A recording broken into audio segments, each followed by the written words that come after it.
Olá!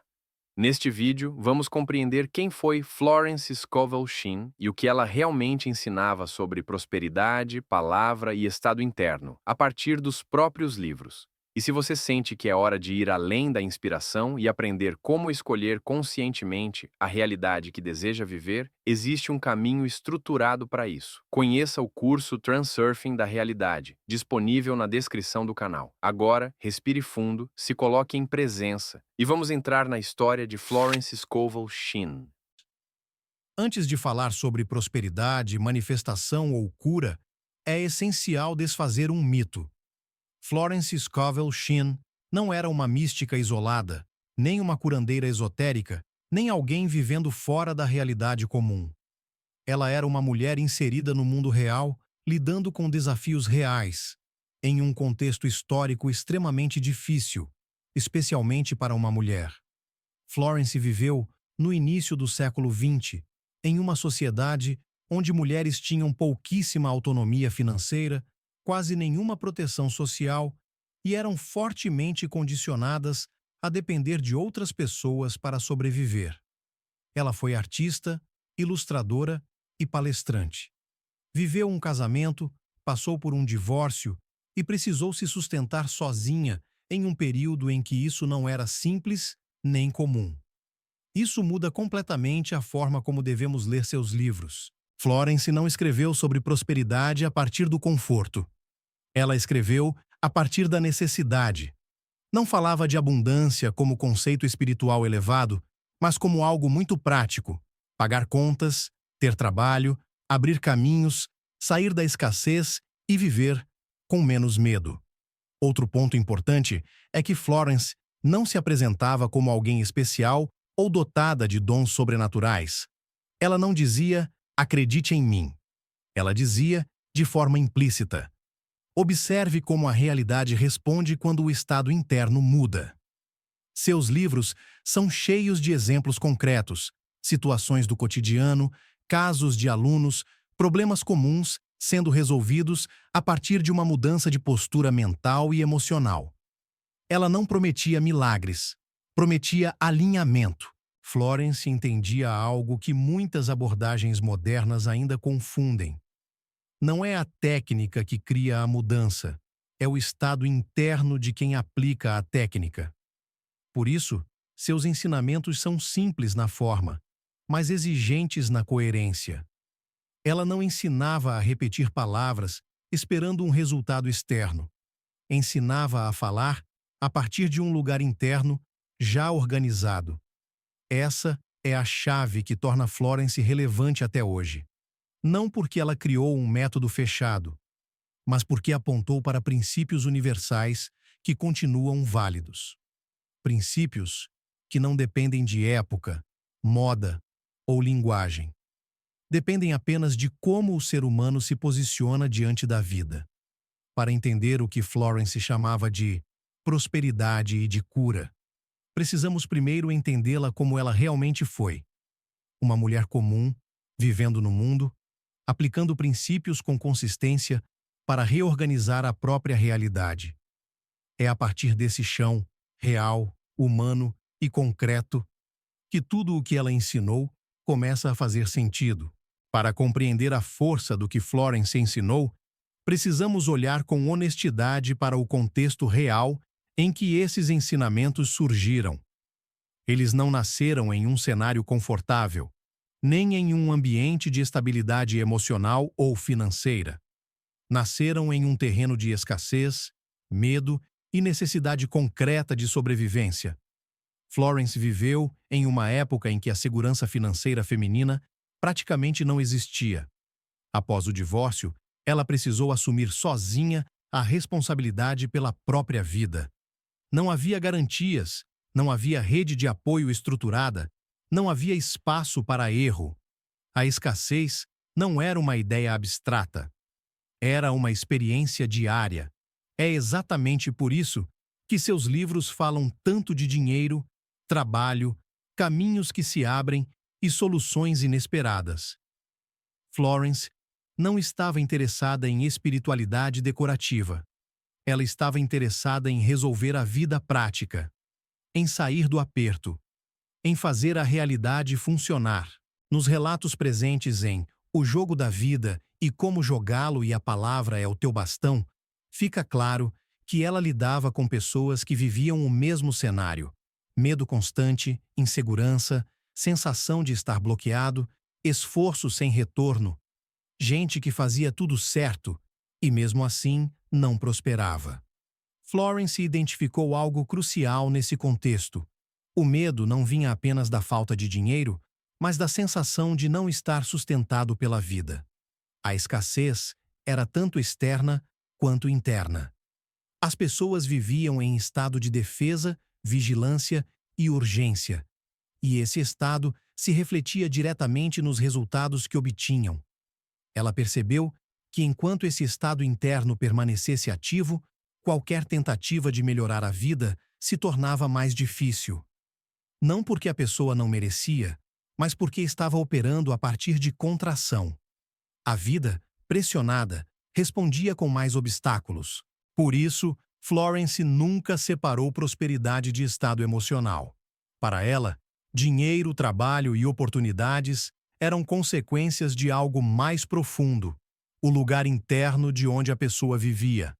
Resolver a escassez não era apenas ganhar mais, era sair do estado de sobrevivência. Esse ponto é fundamental para entender seus ensinamentos. Florence não ensinava a ignorar a realidade dura. Ela ensinava a não se deixar definir por ela. A mudança começava quando a pessoa parava de reagir ao medo e começava a reorganizar a própria postura interna.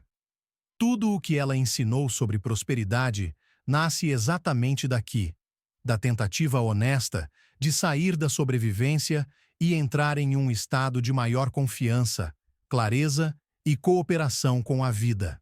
Para entender Florence de verdade, é preciso redefinir a palavra prosperidade do jeito que ela a entendia. Florence não falava de riqueza como ostentação, nem de luxo como objetivo espiritual. Prosperidade, para ela, era algo muito mais funcional e essencial. Fluxo, sustentação e desbloqueio da vida prática. Nos seus livros, prosperidade aparece sempre ligada a situações concretas. Trabalho que surge quando parecia não haver saída. Dinheiro que chega de fontes inesperadas. Dívidas que se resolvem. Portas que se abrem depois de longos períodos de estagnação. Não há promessas fantasiosas. Há relatos de normalização da vida.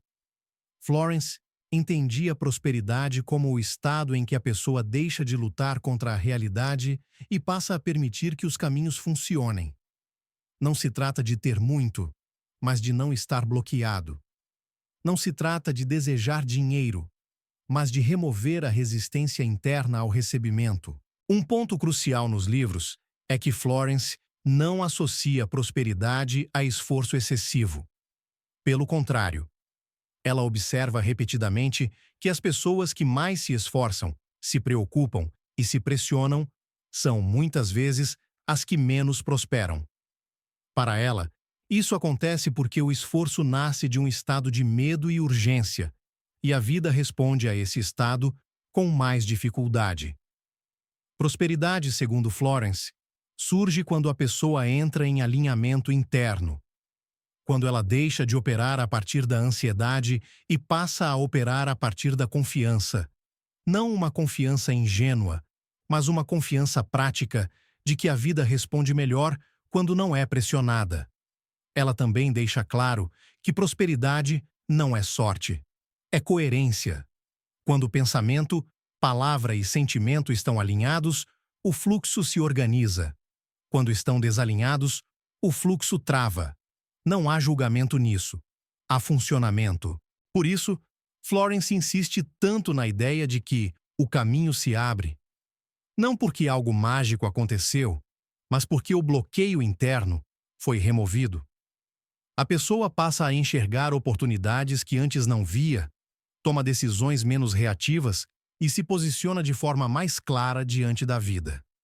Essa definição de prosperidade é madura e exige responsabilidade. Florence não promete que tudo virá sem ação.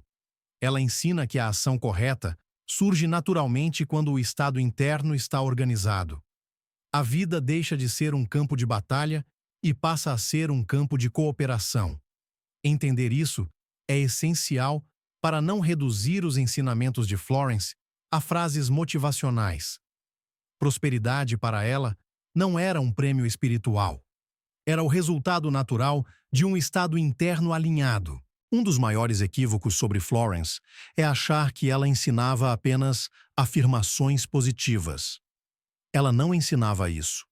O que Florence ensinava era algo muito mais preciso e exigente. A palavra como comando consciente, alinhado a um estado interno específico. Em livros como A Palavra é o Teu Bastão e O Poder da Palavra Falada, Florence deixa claro que a palavra não cria nada sozinha. O que cria é o estado mental e emocional a partir do qual a palavra é dita. A palavra é apenas a extensão audível desse estado. Por isso, repetir frases sem convicção não funciona. Repetir frases enquanto se está com medo, ressentido ou ansioso apenas reforça o conflito interno. Florence observou isso inúmeras vezes nos casos que relata. Pessoas afirmavam prosperidade, mas continuavam falando, pensando e sentindo a partir da falta. Ela faz uma distinção muito clara entre pedir e declarar. Pedir nasce da consciência de escassez. Declarar nasce da assunção interna de que o caminho já está organizado. Quando alguém pede, está dizendo implicitamente não tenho. Quando declara, está dizendo estou alinhado. Outro ponto essencial é o tom emocional. Florence enfatiza que não é o conteúdo da frase que importa, mas o sentimento que a acompanha. Uma frase simples dita a partir de calma e confiança tem muito mais efeito do que longas afirmações ditas com tensão. Ela também alerta para algo que pouca gente percebe: a linguagem cotidiana. Reclamações constantes, comentários negativos, antecipações de fracassos são, para Florence, declarações inconscientes. A pessoa está falando com a vida o tempo todo, mesmo sem perceber. Florence não ensinava a vigiar cada palavra de forma obsessiva. Ela ensinava a organizar o estado interno para que a palavra naturalmente mudasse. Quando o estado se ajusta, a linguagem se ajusta junto. Esse ponto mostra a maturidade do método dela. Não se trata de controlar a fala como quem tenta controlar a realidade. Trata-se de alinhamento interno, onde a palavra deixa de ser um esforço e passa a ser consequência. Para Florence, a palavra correta não é a que tenta convencer o mundo. É a que reflete um estado interno já em ordem. É por isso que, nos relatos dos livros, a mudança acontece depois que a pessoa para de implorar, para de se explicar e começa a falar de forma mais simples, firme e tranquila. A vida responde não à frase, mas à postura por trás dela. Esse entendimento prepara o terreno para o ponto mais delicado e mais mal interpretado dos ensinamentos de Florence, o que ela realmente chamava de cura. Esse é, talvez, o ponto mais mal compreendido de toda a obra de Florence. Quando ela fala em cura, ela não está falando de milagre místico, nem de substituição da medicina, nem de negar sintomas físicos. Florence era extremamente clara, ainda que muitas leituras posteriores tenham distorcido isso. Para Florence, cura não era um evento sobrenatural. Cura era a restauração da ordem interna. Nos livros, ela repete a ideia de que aquilo que chamamos de doença é, muitas vezes, a manifestação externa de um estado mental e emocional desarmônico. Medo constante, ressentimento prolongado, culpa, rigidez, conflito interno e tensão sustentada criam um terreno onde o corpo perde equilíbrio. Ela afirmava, literalmente, que a doença é um estado mental objetivado. Isso não significa culpar a pessoa pela doença. Significa entender que o corpo responde ao estado que é sustentado por tempo suficiente. Florence não via o corpo como inimigo, mas como mensageiro. Nos relatos de cura presentes em O Jogo da Vida e Como Jogá-lo e O Poder da Palavra Falada, o padrão se repete. A melhora acontece quando a pessoa muda o estado base, quando dissolve medo, solta ressentimento, abandona a sensação de ameaça constante e entra em um estado mais calmo, confiante e permissivo. Florence não orientava ninguém a ignorar tratamento médico. Ela não se colocava como curandeira. O trabalho dela era mental e emocional. O que ela fazia era ajudar a pessoa a sair do estado interno que sustentava o conflito. Outro ponto importante é que Florence não falava de cura como algo a ser forçado. Assim como na prosperidade, ela observava que quanto mais alguém tentava se curar com ansiedade, menos fluía. A cura, para ela, acontecia quando a pessoa deixava de lutar contra o corpo e passava a cooperar com ele. Isso exigia uma mudança profunda de postura. Sair do medo, parar de se identificar com o problema, reduzir a tensão interna e permitir que o organismo voltasse ao equilíbrio. A palavra, nesse contexto, era usada para reorganizar o estado, não para negar a realidade física. Florence também enfatizava que cada pessoa tinha um tempo e um processo próprios. Não havia promessa de resultado imediato. O que ela oferecia era um caminho de alinhamento, onde o corpo poderia responder de forma mais harmoniosa. Essa visão de cura é madura, responsável e profundamente coerente. Não promete milagres. Não cria dependência. Não substitui nada externo. Ela atua na raiz interna, onde o conflito começou. Entender isso é essencial para não transformar Florence em algo que ela nunca foi. Ela não ensinava magia. Ela ensinava a harmonia interna como base da restauração. Por que isso funcionava para ela e para tantas pessoas naquela época? E por que hoje tanta gente tenta aplicar e não vê resultado? A resposta não está na técnica, está no estado interno. Florence operava a partir de um lugar muito específico. Ela não agia na urgência. Não havia desespero por resultado, nem tentativa de controlar o tempo da vida. Quando alguém chegava até ela em crise, o primeiro movimento não era fazer acontecer, mas desarmar o estado de tensão. Ela entendia algo que se perdeu em muitas leituras modernas. A vida não responde à palavra isolada, não responde à repetição mecânica, não responde ao desejo ansioso. A vida responde à coerência interna. Florence não pedia. Pedir, para ela, mantinha a pessoa no lugar de quem não tem. Ela assumia.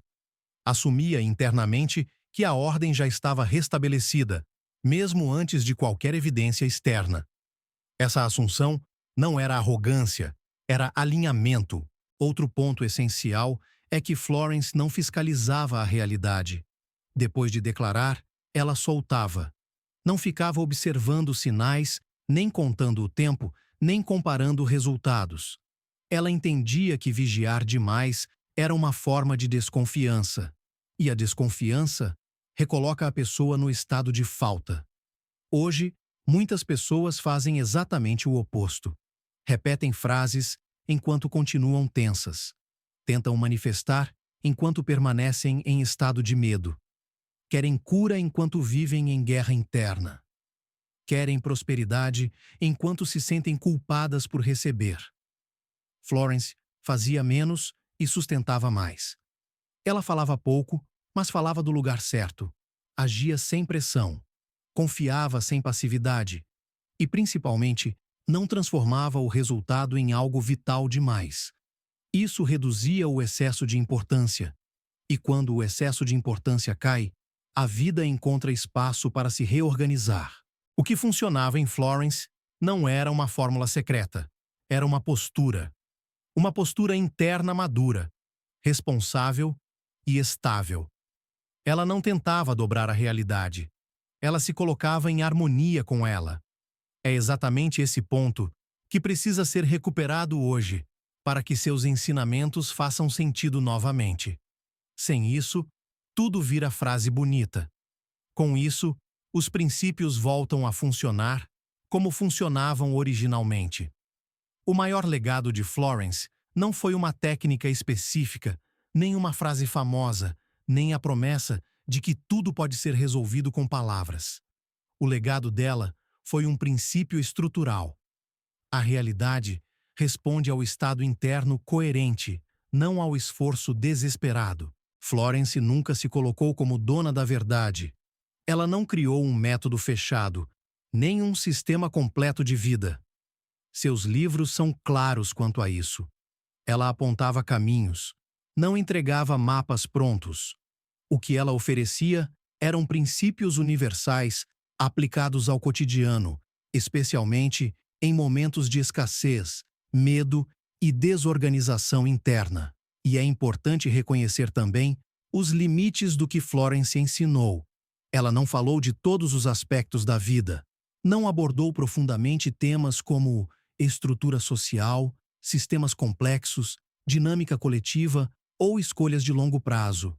Seu foco era direto: ajudar pessoas comuns a sair do bloqueio interno imediato e permitir que a vida voltasse a fluir. Quando entendemos esses limites, Florence fica ainda mais forte, porque deixa de ser mito e passa a ser referência honesta. Ela não prometia controle total da realidade, não prometia imunidade a desafios. Ela ensinava algo mais sutil e mais verdadeiro: alinhamento. Florence mostrou que prosperidade não é acumular, mas destravar. Que cura não é negar o corpo, mas restaurar a harmonia. Que a palavra não cria sozinha, mas revela o estado de quem fala. Esse entendimento conecta Florence a abordagens mais amplas e modernas, que também reconhecem que o ser humano não vive isolado, não controla tudo e não cria a realidade como um mago onipotente. O que ele pode fazer, e isso é enorme, é escolher o lugar interno de onde vive. Quando esse lugar muda, a forma como a realidade responde muda junto. Não por milagre, mas por coerência. Por isso, Florence continua relevante. Não como promessa de solução fácil, mas como lembrança de algo essencial. A vida flui melhor quando você para de lutar contra ela e começa a se alinhar. Ela não ensinou a conquistar o mundo. Ela ensinou a deixar de bloqueá-lo. E esse talvez seja o ensinamento mais maduro que alguém pode oferecer.